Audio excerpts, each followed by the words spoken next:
Hop, on te reprend tout de suite.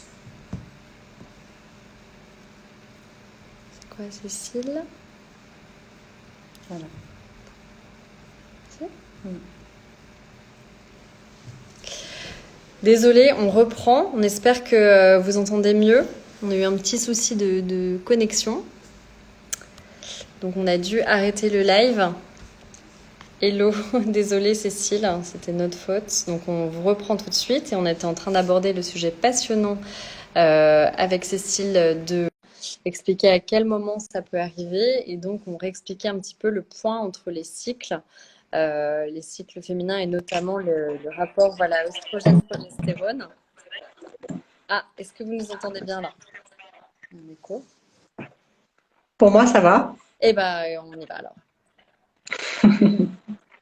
Désolée, donc on a dû s'interrompre, mais normalement ça va mieux la connexion. Voilà, donc l'idée c'était de réexpliquer un petit peu comment on pouvait repérer, identifier l'acné hormonale et comment on pouvait finalement la traiter de manière plus naturelle et préventive avec des solutions naturelles. Et tu disais que dans ton cas, ça a pris entre 3 et 4 mois pour voir les premiers effets très visibles et puis après c'était un processus plus long. Donc tu vas nous réexpliquer ton parcours voilà, pour réussir à éliminer l'acné. Et désolée pour l'interruption.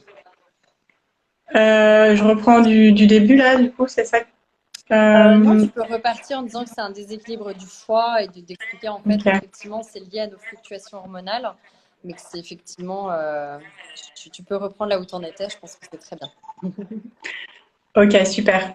Alors, ben, je parlais d'hyperœstrogénie relative qui peut induire un SPM, un syndrome prémenstruel, donc juste avant les règles, de par le fait d'avoir un taux d'œstrogène trop élevé.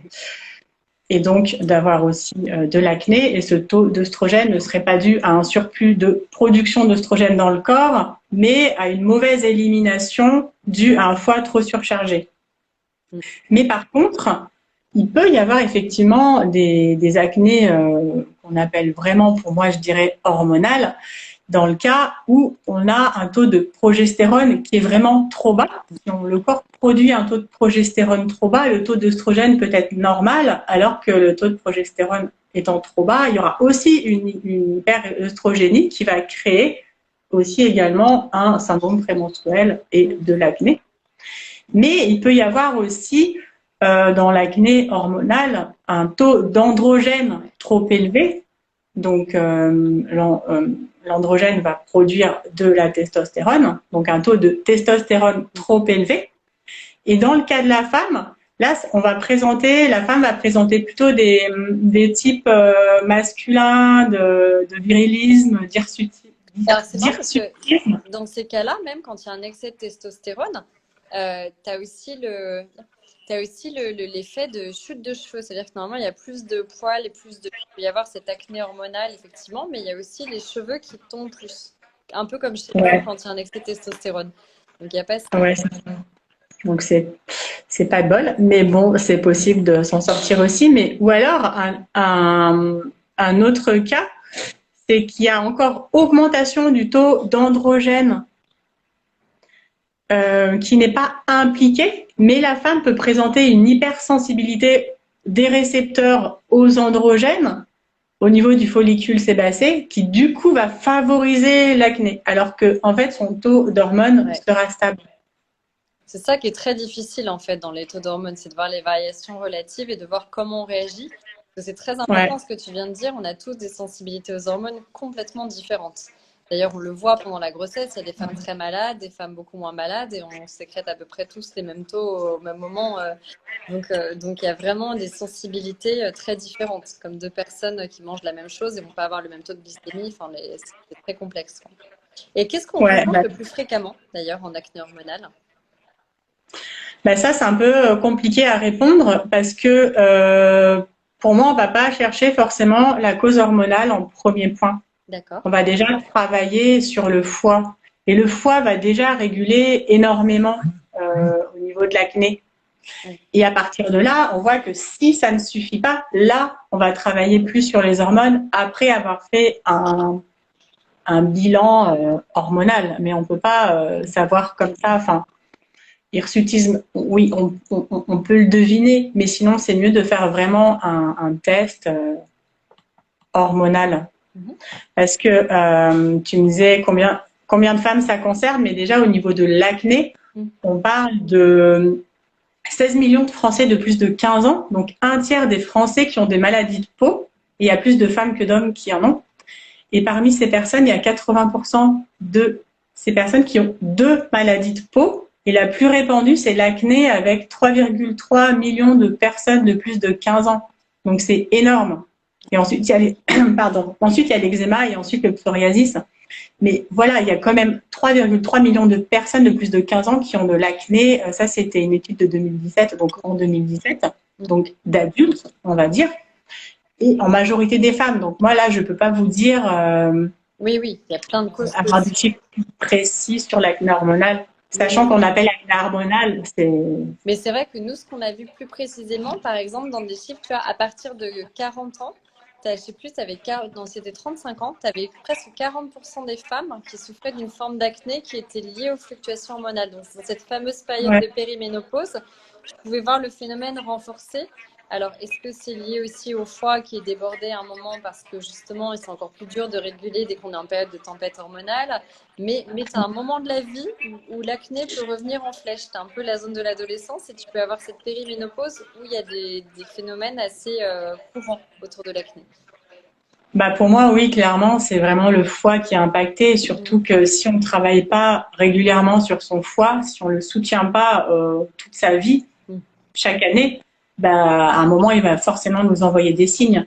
Mm. Et comme il est très sensible aussi aux hormones et que c'est lui qui régule tout ça, qui les détruit, qui permet de les détruire pour les évacuer, si le foie est surchargé, forcément, il va pas faire son job et c'est pour ça que la personne va avoir tant d'effets Et alors, au niveau de la peau. comment on peut agir sur notre foie? Alors, comment on peut agir sur son foie? Alors, bah déjà, dans un premier temps, ce qui est important, c'est pas forcément la détox du foie dans un premier temps, ça va être de soutenir son foie. Soutenir son foie, c'est important parce que là, on voit que le foie, il est surchargé, il n'en peut plus, il n'arrive plus à gérer tout ça. Et le foie, son job, c'est pas uniquement de réguler les hormones, mais c'est aussi de purifier le sang en totalité, donc de purifier tous les toxiques qui proviennent des médicaments, de purifier tous les toxiques qui proviennent de l'alimentation, de faire passer les minéraux, de les amener aux cellules, etc. Donc c'est vraiment La une station usine gaz d'épuration de l'organisme. c'est ça, Ouais. la station d'épuration exactement. Et du coup, il doit gérer tout ça, pas uniquement les hormones. Donc là, si lui est en souffrance, quand je dis souffrance, c'est Ah non, pas, pas toujours. je vais rigoler là. Non, non, je l'ai fait revenir dans l'écran, c'est pour ça. Mais oui, non, non, mais c'est très important ce que tu es en train de dire sur la station d'épuration. Ouais, donc comment agir sur son foie? Bah, dans un premier temps, ça va être de lui apporter des aliments qu'il aime. Mhm. Parce que si on travaille, ok, on fait une détox, on le soutient, etc. Mais si on mange toujours que de la merde, Bien sûr. je veux dire, Dans la coquille. Ouais, ça va pas marcher. En fait, faut vraiment agir sur tous les niveaux. bien Donc sûr. Et déjà, quels aliments on évite, par exemple? bah, ce qu'on va éviter, on va éviter toutes les graisses saturées, Ouais. c'est-à-dire toutes les charcuteries, toutes les fritures, les chips, les produits laitiers, tout produit laitier confondu, hein, la crème, le beurre, le yaourt, Alors, le on a lait, entendu beaucoup le que chocolat. les fromages, c'était moins. Il n'y a pas de. Pour toi, c'est pareil. Ça veut dire que c'est par rapport au lactose. C'est-à-dire que ce soit du lait ou du beurre ou du fromage, ça à mettre sur le même plan pour le foie. La lactose et caséine aussi. Ouais, Bah, pour moi, en fait, si on a vraiment un foie surchargé, oui, c'est à mettre sur le même plan. d'accord. Après, oui, si on veut différencier, on peut dire que ça contient moins que ça. Mais bon, ça, pour moi, c'est un peu de la poudre aux D'accord. yeux. D'accord. On peut Enfin, voir ça des veut vraiment... effets rapides si on arrête les produits laitiers. Ouais. D'accord. Et après, c'est de favoriser. Et puis après, bien sûr, il y a l'alcool, Bien sûr. tout ce qui est, bah, tous les produits transformés. tout ce qui n'est pas sain et naturel, on pourrait dire. Le moins Et, transformé possible. ouais, voilà. Mais déjà, si on arrête les charcuteries, les fritures, les produits laitiers, le chocolat, les mauvaises graisses, bah, du coup, on aide vraiment déjà énormément le foie. Même Et le après, chocolat noir? Le chocolat noir aussi, tu aimes? bah, en fait, on va dire que le chocolat, c'est génial. En plus, s'il est cru, c'est encore mieux parce qu'on a toutes les Ouais. vitamines, les minéraux et tout et tout. Sauf que bah, le chocolat, il y a quand même plein de purines. Et les purines doivent être aussi éliminées. Et donc, le chocolat, c'est bien, mais pas trop. D'accord. Avec C'est parcimonie. pas un mauvais ingrédient, mais il faut le limiter quand le foie est surchargé. D'accord. Ouais, parce que souvent on se dit, ok, mais c'est génial, moi je suis naturopathe, je bois pas, je fume pas, je prends pas de café, je mange pas de charcuterie. Bon, par contre, je prends une tablette de chocolat par jour. Hein. Ben non, en fait, Ouais. Ça marche pas. Zut. c'est comme le reste, hein. Ouais. C'est avec parcimonie. Ok. Donc, qu'est-ce que tu conseilles en routine? Si tu as quelqu'un qui vient, donc tu identifies une cause comme ça d'acné, tu commences par déjà essayer de décharger le foie. Donc, ça, on a compris. Ouais. Tu conseilles des plantes aussi en particulier dans ces cas-là ou des routines particulières? Oui, alors du coup, bah déjà, éliminer tous les aliments qui ne sont pas favorisés et favoriser les aliments que le foie aime bien aussi, bien sûr, comme tous les légumes verts.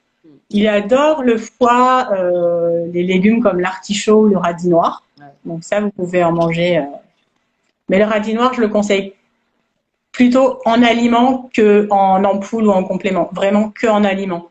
Parce qu'il a aussi des effets qui peuvent être super dangereux si on prend du radis noir en ampoule. D'accord. Et après, de soutenir effectivement dans un premier temps le foie grâce à des plantes de soutien. Mm. Donc là, on va retrouver le chardon-marie, on trouve le desmodium, on trouve chrysanthellum par exemple. Ça, c'est super pour le foie. Et quand on a soutenu le foie, là, on peut passer à la phase détox pour aller plus en profondeur et qu'il puisse relarguer tout ça. Par contre, quand on passe en phase détox, il va relarguer tout ça justement et tout ce qu'il enlève, il faut bien que ça aille quelque part. Ouais.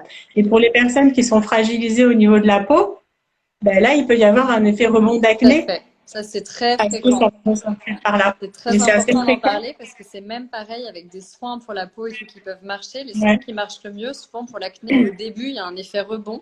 C'est surtout le moment où il ne faut pas arrêter. C'est très critique.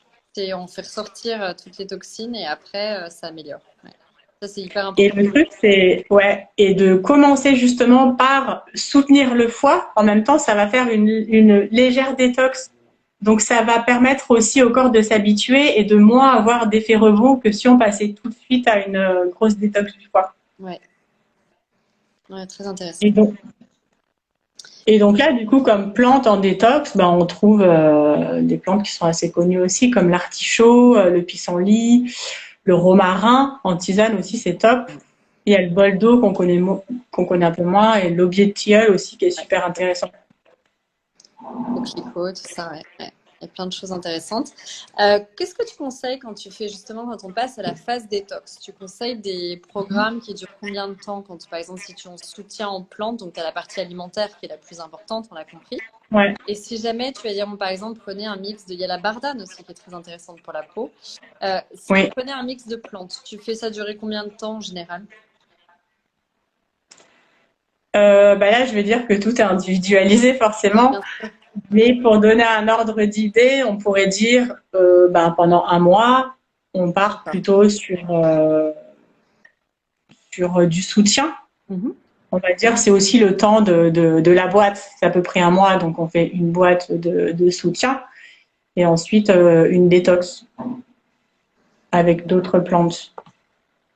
Tu aimes bien phaser les plantes, le type de plantes?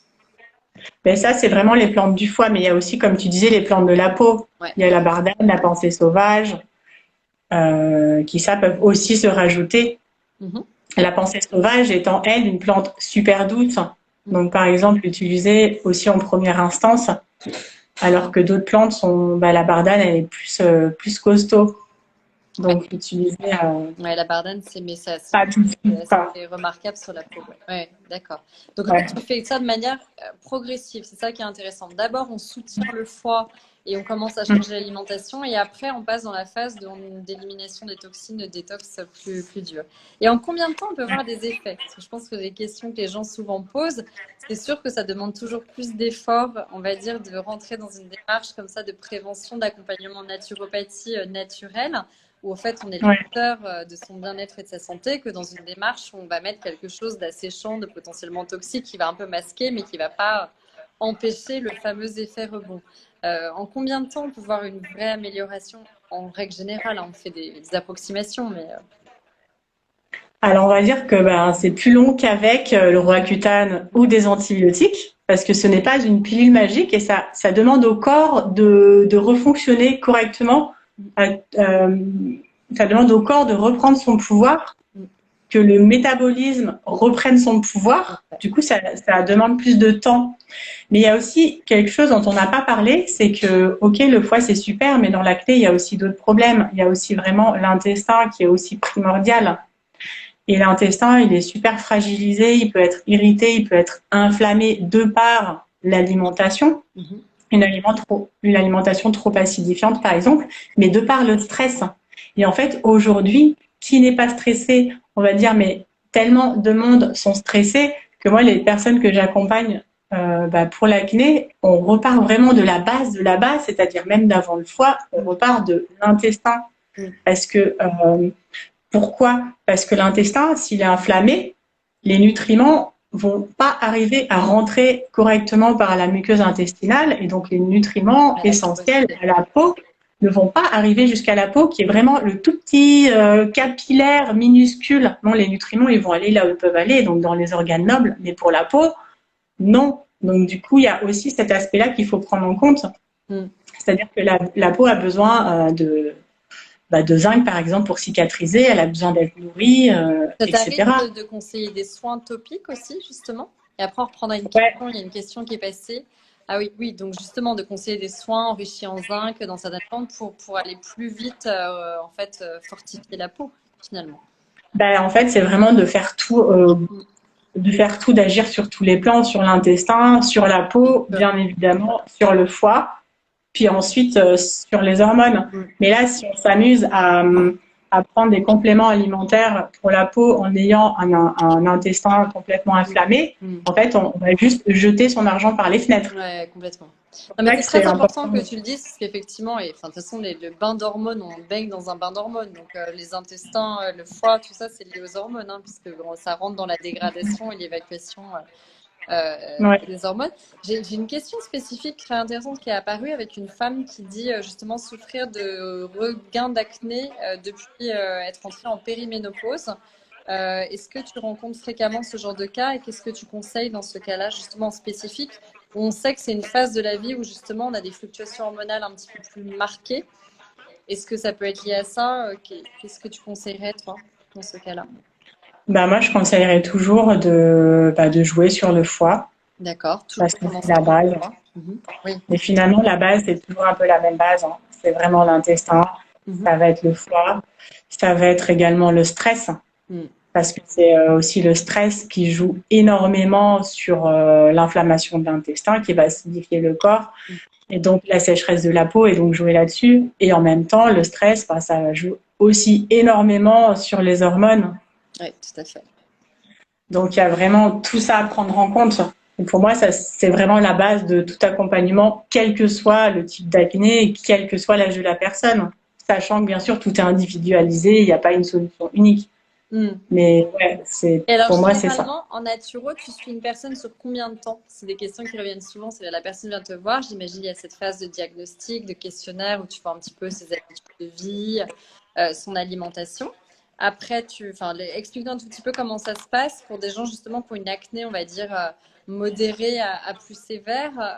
En combien de temps, en combien de séances ils peuvent espérer justement voir si ça fonctionne chez eux, mettre en place de nouvelles habitudes de vie. Justement, en fait, j'ai créé un accompagnement spécifique pour l'acné qui contient un programme en ligne où là, vraiment, il y a toute la base, il y a 12 modules et il y a même plus que la base, il y a vraiment tout pour s'en sortir tout seul sur l'alimentation, sur le stress, sur tous les soins adaptés à sa peau, sur l'intestin, il y a aussi beaucoup, moi j'aime bien travailler sur tous les plans de façon holistique, donc il y a tout ce qui comprend également l'état d'esprit, parce que si on se lève le matin, on n'ose pas se regarder dans le miroir, on dit, ah je suis moche, au secours, je m'aime pas, je veux me cacher, mon col roulé, mon masque, ah c'est génial d'avoir un masque, ça c'est parfaitement bien, comme ça on voit plus, on met mon bonnet et voilà. Mais comment tu accompagnes là-dessus? Parce que c'est super important, tu dis, l'équilibre émotionnel. Comment tu arrives à accompagner sur cette phase-là? Et du coup, dans mon accompagnement, là, programme en ligne, il y a des activations énergétiques, donc basées sur du tapping, sur différents méridiens, pour enlever justement des blocages qu'on a inconsciemment, genre je me trouve moche, etc., plein de choses comme ça, je ne m'aime pas, je déteste ma peau, et pour en ancrer de nouvelles. Et puis, cet accompagnement-là, donc il y a un programme en ligne et il y a aussi 3 séances de naturo individuelles. Donc là, on fait vraiment un travail en profondeur sur toute la problématique de la personne de A à Z avec une séance toutes les 3 semaines. Toutes les 3 semaines. Donc en fait, du coup, ça fait un accompagnement de 1 mois et demi. D'accord. Donc là, on a le temps d'aller plus en profondeur sur la problématique de chaque personne. Et 1 mois et demi, on a déjà le temps de voir quand même pas mal de changements, sachant que plus la personne est intoxiquée, plus son corps va aussi mettre de temps à décharger le tout. Donc pour certaines personnes, ça va aller super vite, elle va avoir des résultats très rapidement, et pour d'autres, en 1 mois et demi, elle n'aura pas forcément des résultats très marqués, mais par contre, elle aura mis en place tous les premiers pas les plus difficiles pour qu'après, elle puisse, en toute autonomie, continuer à progresser sur ce sujet. Ça veut dire qu'au bout d'un moment, quand toi, tu as vu un plan alimentaire, tu les as aidés, les diriger vers des plantes, le but, c'est que la personne puisse devenir autonome, effectivement, au bout d'un moment, et ce problème. Et puis après, aussi, je pense que dans tout ce que tu dis, ce qui est important, c'est que non seulement ça va agir sur l'acné, mais l'acné, ça n'est qu'un signe, un révélateur de déséquilibre, mais ça va aussi agir à plein d'autres niveaux. C'est-à-dire que nous, on a vu tous les gens qui rentraient dans ces démarches-là, ça marche sur l'énergie, le sommeil.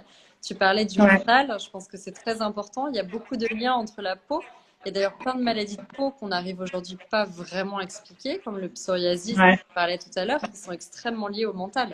Et donc, c'est très intéressant d'avoir cette double approche parce que la peau, c'est vraiment le reflet, pour le coup, du mental, de l'équilibre de vie et de beaucoup de choses. Donc, ça ne va pas agir que sur les boutons, quoi, in fine. Bah oui, c'est ça, c'est vraiment, en fait, ce qui est génial avec l'acné, ce qui est horrible, c'est que ça se voit, mais de l'autre côté, ce qui est génial, c'est que, en fait, grâce à ça, on va travailler en profondeur sur son corps, profondeur.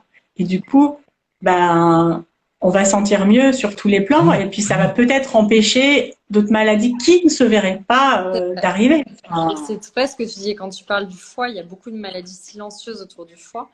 Il y a beaucoup de problèmes de foie gras, de choses comme ça dont on parle, qui sont des précurseurs de diabète et beaucoup d'autres pathologies inflammatoires.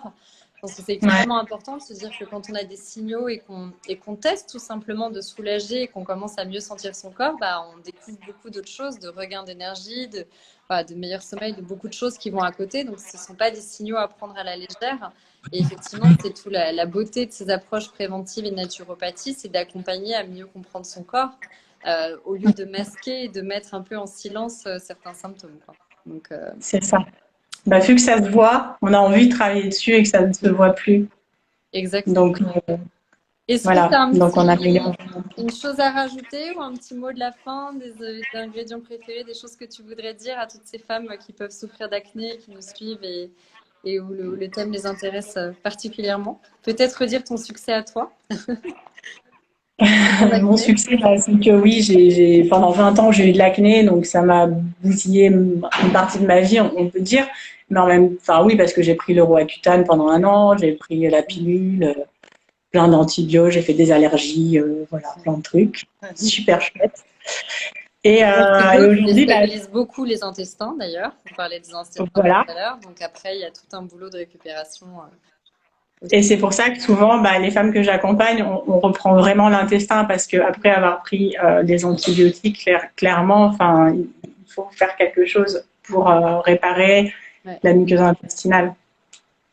Donc, le petit mot de la fin, c'est que l'acné adulte, oui, c'est difficile à faire partir parce que elle demande un gros effort au niveau de l'hygiène de vie en général, de l'alimentation, la gestion du stress, du niveau psychologique, de s'accepter, de finalement d'être bien dans le monde, de gérer ses émotions. Donc Bien ça dans vous sa demande peau, vraiment, d'après voilà, l'expression. bien dans sa peau. Mm. La peau étant le reflet de tout ce qui se passe à l'intérieur aussi. Mais une fois qu'on s'est libéré, bah, en fait, on se sent mieux, mais globalement, dans sa vie globale et en général. Mm. Et Donc, ça peut prendre quelques mois pour voir de belles améliorations durables, quoi. ouais. Donc, c'est juste possible, en fait. Il faut juste se donner un petit coup de pied aux fesses pour changer tout ça.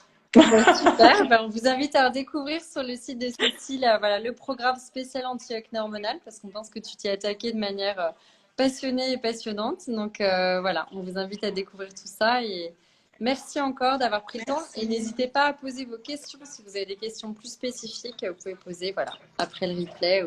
Et merci beaucoup Cécile de nous avoir rejoints. Désolée pour le petit souci Merci technique à de départ. vous. À bientôt. Au revoir. Salut.